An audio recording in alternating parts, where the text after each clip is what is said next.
Alright, so here's my relatively new sump pump from Home Depot.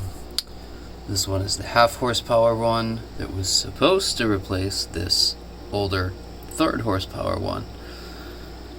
Yesterday, after a snowstorm and some significant melt and runoff, the basement flooded, seemingly because the new sump pump wasn't running. So I had to jerry-rig the old one in place,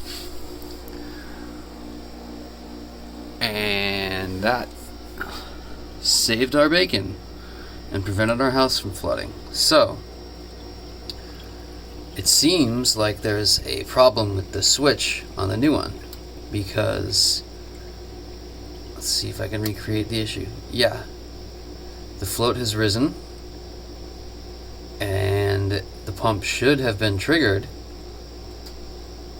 but it wasn't. And this, what we're seeing right here, is exactly what happened yesterday, which led to the flooding. So, and you'll notice that I nudged it just far enough that the switch kicked on. But there's that little gray area right here where the switch will not kick on.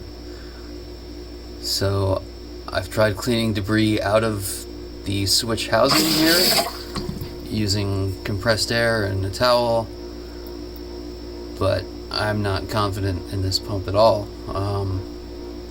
I'll be posting this review to homedepot.com, which is where I bought the pump, and following up with them to see if I can get a replacement or get this serviced.